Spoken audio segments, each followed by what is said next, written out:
NASA 557, contact tower 128.15.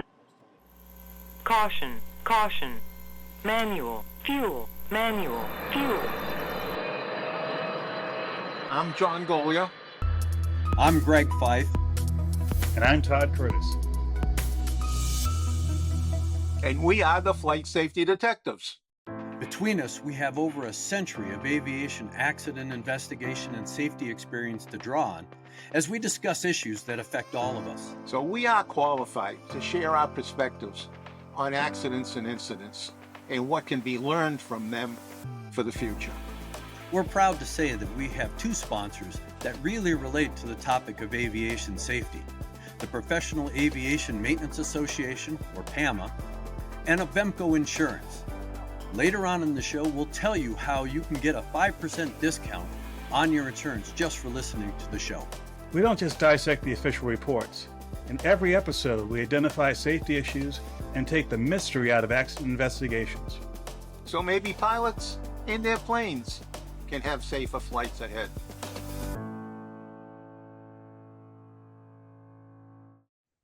Well, hello, gentlemen. It is another episode of Flight Safety Detectives. This one, of course, is a little different. We are going to talk about a flying machine. I will call it a flying machine because it really isn't a fixed-wing aircraft and it isn't a helicopter. It is an in-betweener, if you will. And that is, we're talking about eVTOL aircraft. And in this particular event, it was a Joby aircraft that had or experienced a blade failure, which then cascaded into a lot of blade failures, which resulted in a fatal crash of the aircraft. And I know that we've all talked about it off the air and over the last several years about electric aircraft flying and their purpose and their mission, and of course the durability and of course the duration of the electric motor technology.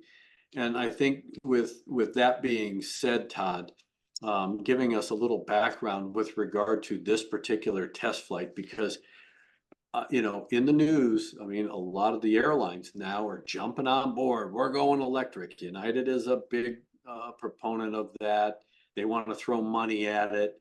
But when you start thinking about all the issues we're going to talk about after you give the viewers and the listeners a little background, you have to raise these questions, not only from a logical standpoint of operation, but the safety board has to really be looking at this in close proximity and concert with the FAA, who's going to have to develop very different type of certification criteria. Well, this particular accident happened February 16, 2022, near Jolon, California. And the location of this was very close to Hunter Liggett Army Airfield in Central California. And this is one of the two test aircraft that Joby had, what they call the JAS4-2. And they were doing an envelope expansion tests, trying to figure out what the limits of this aircraft were. And this is the test where they went beyond those limits. It was in a dive speed of 181 knots. And at about 8,900 feet, one of the blades on one of the 6 propulsion units failed, hit a second propulsion unit. It had a blade failure there, and the pilot lost control of the aircraft. The fortunate thing about this is this flight test was being done by remote control by a remote pilot who was in a chase aircraft. So there's no one injured or killed in this, but the aircraft was destroyed. And in the investigation, of course, they looked at what were the failure modes that led to this happening. But I think looking at this, our visceral reaction was there are other, probably more important issues about this. One of them being, this aircraft is not yet certified for flight in the United States, although the company has spoken about getting some initial operation going over in the Middle East as early as next year. So before that happens, it calls into question not just Joby's design, but the design of many of these, what they call eVTOLs, electric vertical takeoff and landing aircraft, and the issues that come about and we're going to speak strictly about the safety issues. And I called this a fatal accident in the beginning for the very reason that when that aircraft hit the ground, it was totally destroyed. And it would have had a fatality or multiple fatalities had anybody been on board that aircraft. You know, and you bring up a number of points, and that is where you had a cascading failure. You lost one blade that took out another motor and its blades. And John, we've seen these kinds of cascading failures with conventional turboprops and turbofan engines, where a blade lets go, it breaches the either the case of the engine, the containment ring, or with regard to like John Tower, and when that propeller blade let go and created an issue, it ended up in a fatal accident as well, because either the blade breaches the fuselage, does something to cause the engine to come loose or break or whatever, or in the case of a turbo jet or a turbofan, that blade comes through the containment ring and penetrates the side of the fuselage, cuts lines, and that kind of thing. Yeah, and it's not uncommon. We have actually two of them in Florida, in Georgia, and it's not immune. Little airplanes are not the only ones. Big airplanes are not immune to it because of a mount issue. 747 Northwest Airlines in Amsterdam lost an engine. When it was leaving the airplane, it hit the adjacent engine, and suddenly they had two engines missing from the airplane, and that was not controllable, and they all perished. And just to give the audience an idea of what this looks like, I have on the screen, for those of you watching the video, a graphic from the Joby Aviation Company that shows this six-bladed aircraft from various views. And if you look at the overhead view, the failure initiated on what they called Station 3, and it's not called an engine, it's called a propulsion unit, I believe it is, because it's not an internal combustion engine. It's actually an electric motor driving the propeller. A blade came off of Station 3, hit another blade on Station 4, and control of the aircraft was lost after that. And as you can see from this is a six propulsion unit setup. And for virtually all of commercial aviation, when it comes to passenger airliners, the vast majority of them that are being produced right now are two-engine.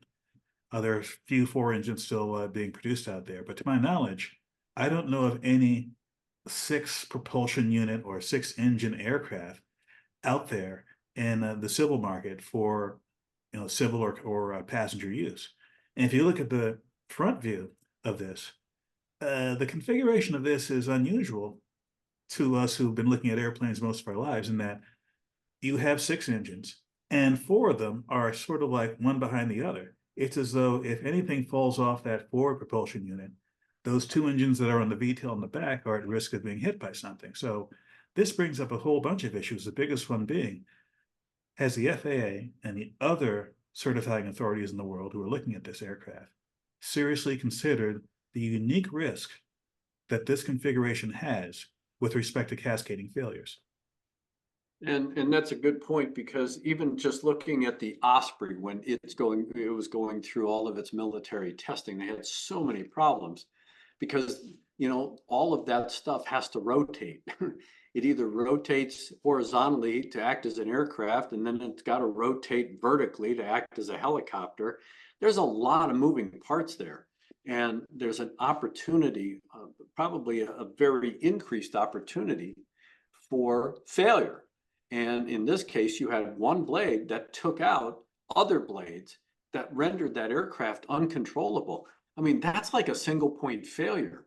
And I don't understand how the FAA could even, entertain, an aircraft like that, where okay, it is one thing to lose a blade or whatever, and we have seen it, but aircraft have landed safely, even though a blade has let go out of the hub, penetrated the fuselage and things like that. But in this case, where all of those propulsion units are critical for keeping that thing aloft and keeping it controllable, to have a failure like this, I don't understand how the FAA could allow a design like that, especially like you were talking about, where you have two propulsion units in the back end of the aircraft, which would be in the normal pounded position for a horizontal stabilizer. You take a blade and put it through that fuselage section back there, that empennage, you're taking that entire empennage off, and that aircraft is totally out of control. And if you have people on board, it will be a fatal accident, guaranteed. I mean, I don't care if you're at 500 feet or 5,000 feet, it's going to be a fatal accident. And you mentioned the Osprey, and those of you familiar with the Osprey, they have two nacelles with the rotors on the end of the wings, and the entire assembly rotates. Well, this is a similar situation in that this is a vertical takeoff and landing aircraft, so those 6 propulsion motors do rotate. And in fact, the probable cause of this, I mentioned that. It said the separation of a propeller blade during expansion flight testing that resulted in cascading effects to include the separation of multiple propulsion motor / propeller assemblies and the loss of remote pilot control of the aircraft. Contributing to the accident was a tilt rotor actuator linkage for propulsion station 3 that allowed some propeller blades to be at a steeper angle than commanded. So we have 3 things going on. The units have to rotate. You have the propeller blade angle being changed, and you have, in this case, blades coming off. So there are many ways that things could go awry here. In this case, you had a couple of them, but there are others that could happen. My question is, has the FAA seriously looked at this from a civil perspective? Whereas in the past, the most significant aircraft that had this sort of rotating propulsion unit in the last 20 years or so was a military aircraft, the Osprey. Yeah, and again, now you look at what the intended purpose or mission of a vehicle like this is. It is not high altitude, long haul. It is operating basically at 1,500 feet or below, hopping on short distances, because all of these companies are trying to sell this to the public as an airborne Uber. And if you're thinking about an airborne Uber, you're going to be talking about short distances, up, down, up, down, up, down. And depending on where they intend to land, which if it is an Uber service, it's going to be close to wherever you want the Uber service to drop you off, which means you're going to be over primarily congested areas along, most of the time. You're not going to be in sparsely populated areas. You're going to be going into metropolitan areas. You've got to create an infrastructure that'll be in a crowded area. So not only is it really a hazard if a failure like this results in a catastrophic event, versus at least with a helicopter, you can auto rotate. Yeah, if a blade comes off a helicopter, it's going to rip the transmission out. Yes, those kind of things can happen. But here, you've multiplied that by 6 times because of the 6 propulsion units, and you've multiplied it by what, 30 times, because you have multiple blades, versus on a helicopter you have either 2, 3, or 4 blades. So in some cases even 5 blades. But the fact of the matter is that you have these vehicles that are operating low altitude, up down over short distances. The chances of a failure, as we all know in this business, happen during takeoff or landing, where you have big power changes and that kind of thing. And it is a real concern, because you're going to be flying in various kinds of weather conditions, and we've talked about it on a previous show, where you get a helicopter or a vehicle like this into icing conditions. That changes the game. Low visibility changes the game. The operational status and completion of the mission changes the game. And I don't care if you don't have a pilot on board, you're trying to do it from the ground. That's even worse. Just because you don't have the ability to really assess the environment you're flying in. And I think we've talked about this on previous shows. You take Jeff Skiles and Sullenberger out of the front end of that A320, and you either try and fly that airplane from the ground through a remote pilot, or you have AI flying it. Where do you think that aircraft was going to go? It was sure as hell wasn't going in the river. I mean, they were not going to make a successful landing in the river. That thing would have tried to go back to a piece of pavement. And that in and of itself creates, a clear and present danger, if you will. So, Well, John, I know that, you see this, from a standpoint of, you know, an operational standpoint, and then of course a mechanical maintenance standpoint. This has got to be a maintenance nightmare just because it would require so much time to maintain it. Even if it is an electric motor, doesn't have a lot of moving parts in it, but it's the linkages that move all of those propulsion units. It's the blades, it's the hubs, it's all of that kind of stuff that would have to be a maintenance nightmare. Well, Todd and I climbed all over an electric airplane at Oshkosh and all over the engine and this. So the electric motor portion of it's pretty clean. Couple of heavy duty wires on it, just to carry the amperage load. So the electric motor portion is basically very simple, but complexity skyrockets right at the shaft when it comes out, because you got a motor that's going to run consistently 3,600 RPM, and they make a ton of torque. So you're going to be driving a propeller that now all the control has to be in the propeller or in the front of the engine, because the motor is going to be 3,600 RPM all the time. Until you exceed the horsepower rating of the motor, it's going to be 3,600 RPM. So how do you control it all? You're going to have to hold a whole bunch of motion in the front end to control the blades. And like you said, it's going to be a lot of linkage, a lot of forces operating on all of it. Not insurmountable.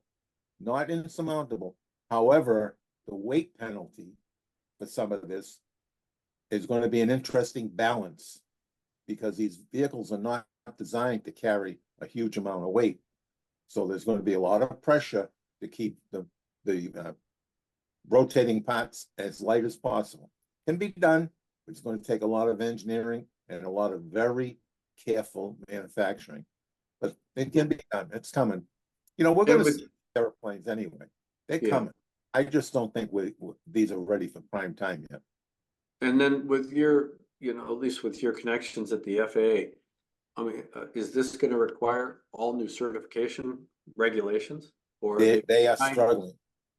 Yes, they are struggling with some of this. In fact, I'm going to have that conversation sometime next week with some people that are from the government that are involved in it. So I have some questions for them to ask, because I've been watching Joby for a while, and I know some people that work in that side of the business, not necessarily with Joby, but it's really a dynamic field. What's missing in there is this very little aviation people. And then, we got all these whiz kids designing airplanes without a clue for the FAA's requirements.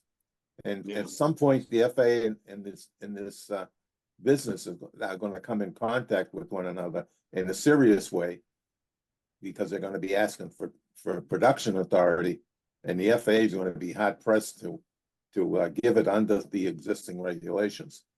And I know there's been a lobbying effort on the part of the EV business to get Congress to exempt them and give them a special dispensation, if you will, from complying with all the rules.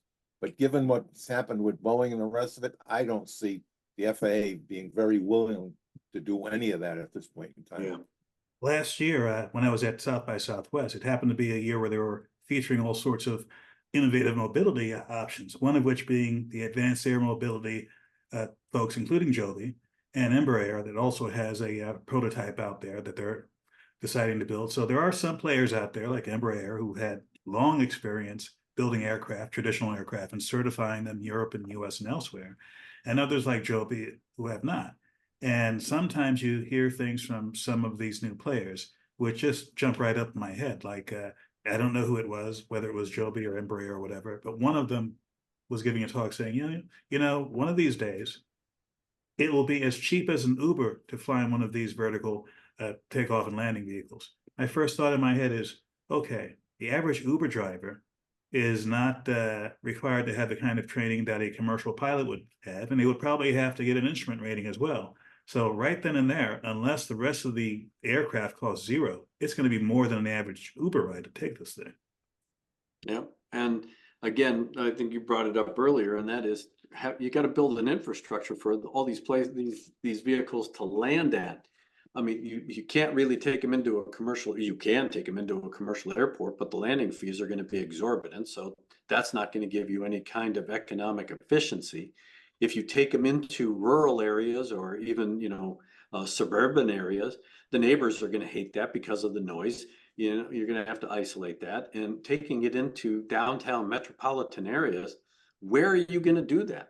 I mean, we saw what happened in New York where Pan Am tried to have a shuttle service on top of buildings. That didn't work out. So where are you going to put these aircraft down to shuttle these people to their destination when in fact, I mean, it's probably, easier to take a real Uber or a taxi cab. Because you're not going to get into, quote, the inner city as far as, into the downtown metropolitan areas with vehicles like this. So it will be interesting to see what the real mission intent is.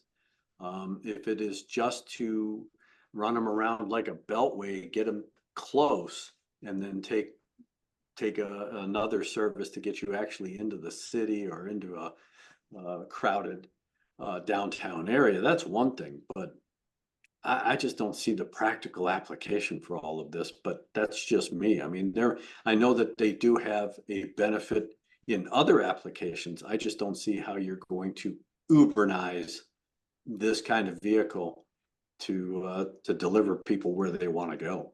And getting back to the people who will be flying this, it begs the question, will there have to be a new set of requirements for who can fly this? Because it's not like a regular airplane. It's not like a helicopter. It's its own thing. Well, Yeah. will you be able to transition from either a helicopter rating or a fixed wing rating easily into this? Will this be a whole new pathway you'd have to spend money on as someone choosing a career in order to get into? And if it turns out to be something that will be an expense above and beyond what you have to do to become a commercial pilot or an airline pilot, who's going to be willing to do that? Take a risk on a brand new technology, a brand new industry like this? Yeah. Now, there's a lot of questions to be answered, but the board also has to look at, and they have to work really in concert with the FAA to see how a vehicle like this, where it falls, as far as not only certification, but regulatory oversight, because you're going to have a different operating standard. Because right now with fixed wing aircraft and helicopters, they have two operating standards with regard to how close they can fly to buildings and obstructions and people and everything else. And if the intent is to move people into close proximity to cities, well, a lot of those rules are going to go right out the window. You're going to have to rewrite them for special operation for these types of vehicles. So, I mean, there's a lot to look at other than whether or not a single point failure with a blade coming off takes the aircraft out of the sky. Yep, there's a lot of other problems. Yeah. Well, it'll be interesting to see where the board goes with all of this and how they address it and how the FAA addresses it. Yes, as Confucius says, may you live in interesting times, and we're certainly in them now. This isn't the only big news. I mean, Airbus is talking to a major cargo operator about single pilots for their A320s and their A350s. Yeah. Talk about a big change there. What, would you get on an airplane with a single pilot today? Would you get on an Airbus? Not a big airplane. Given the fact that, we're concerned about, there's a big debate about whether or not we raise the retirement age from 65 to 70. And of course, people are going, well, medical conditions and this, that, and the other. And yes, while there are pilots that do have, heart attacks or medical conditions at a later age. I mean, we're seeing, of course, pilots who are in their 40s and 50s with heart attacks, either becoming incapacitated or dying in the cockpit. The big thing is, you have a single pilot flying a 777 type aircraft, and that pilot goes incapacitated. Now what? And we've seen the events, whether it's the door blowing off a 737 MAX or a zip top 737 of Aloha, or a cargo door that blew out on a Boeing 747 with United 811. You put a single pilot in there, and expect them to be able to handle all of that? No way. No way. So it's crazy that you got to have, I think, two humans operating a machine like that, because one cannot handle all the things that are necessary. Look at all of the concern there was with communicating and trying to handle these airplanes with the top off of an airplane, with the noise that's going on, with just the fact that with 811, you had to have somebody go back there and see how bad is this, and are we going to be able to control this airplane? There's no way a single pilot will ever leave the cockpit to go do an assessment. That's right. And that's just a little piece of it. Yeah.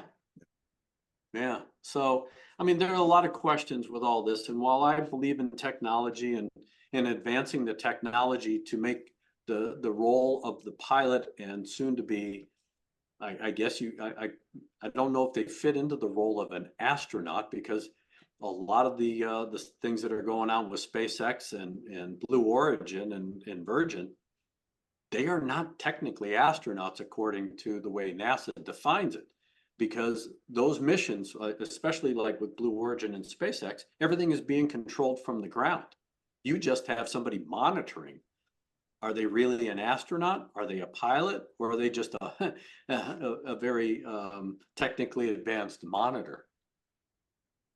But again, we're taking this technology to the next levels, but we also have to look at the practical application of, because nothing is infallible.